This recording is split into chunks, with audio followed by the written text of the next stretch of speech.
আপনার কি গলা ফুলে গিয়েছে, কথা বলতে কষ্ট হচ্ছে কিংবা শ্বাস নিতে সমস্যা হচ্ছে? হতে পারে এটি থাইরয়েড নোডিউল বা টিউমারের ইঙ্গিত। তবে চিন্তার কিছু নেই। আধুনিক চিকিৎসার মাধ্যমে সহজেই এটি নিরাময় সম্ভব। চলুন সবার আগে জেনে নিই থাইরয়েড কী। থাইরয়েড হলো গলার সামনে প্রজাপতির মতো দেখতে একটি গ্রন্থি। বাংলাদেশে প্রায় ৫ কোটি মানুষ থাইরয়েড রোগে আক্রান্ত, যার মধ্যে প্রায় ৩ কোটি জানে না তারা এই রোগে ভুগছেন। এদের প্রায় ৪ থেকে ৯% মানুষের থাইরয়েডের নোডিউল বা টিউমারের সমস্যা রয়েছে।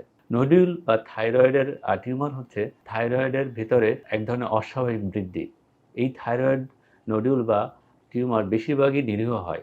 কিছু নোডিউল বড় হয়ে গলা ফুলে যায় অথবা কথা বলতে কষ্ট, শ্বাস নিতে সমস্যা, গিলতে অসুবিধা তৈরি করতে পারে। আবার কিছু কিছু ক্ষেত্রে আনুমানিক শতকরা ৫ ভাগ এগুলো ক্যান্সারে পরিণত হতে পারে। তাই সময় মতো চিকিৎসা নেওয়া অত্যন্ত গুরুত্বপূর্ণ। থাইরয়েড নোডুল বা টিউমারের আধুনিক প্রচলিত চিকিৎসা পদ্ধতি হলো সার্জারি। তবে এতে রোগীকে সম্পূর্ণ অজ্ঞান করতে হয়, প্রায় সপ্তাহখানেক হাসপাতালে থাকতে হয়, ২ সপ্তাহের বেশি সময় ধরে কাজে ফিরতে পারে না, অনেক সময় গলায় স্থায়ী দাগ পড়ে থাকে, আজীবন থাইরয়েড হরমোনের ওষুধ খেতে হয়।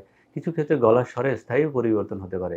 বিশেষ করে নারীদের জন্য তো এটি একটি সৌন্দর্যগত সমস্যা।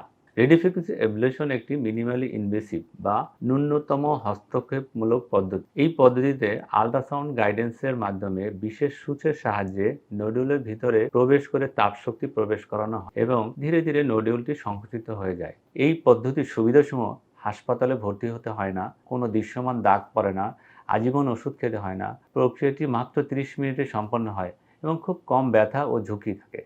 ২ থেকে ৩ ঘন্টার মধ্যে হাসপাতাল থেকে বাড়ি ফেরা যায়। এই চিকিৎসা পদ্ধতি ইউএসএ এফডিএ অ্যাপ্রুভ এবং উন্নত বিশ্বে আজ থেকে ১৫-২০ বছর আগে থেকে চালু হয়েছে। আমাদের দেশে রিসেন্টলি শুরু হয়েছে এবং আমি এই পদ্ধতি শুরু করেছি এবং এর জন্য যত টেকনোলজি সাপোর্ট সেটা আমিই নিয়ে এসেছি। এই চিকিৎসার জীবন্ত কিংবদন্তি এবং প্রবর্তক প্রফেসর জেইস বায়েক আমার প্রশিক্ষক এবং তার গাইডেন্সেই এই চিকিৎসা পদ্ধতি বাংলাদেশে চলছে।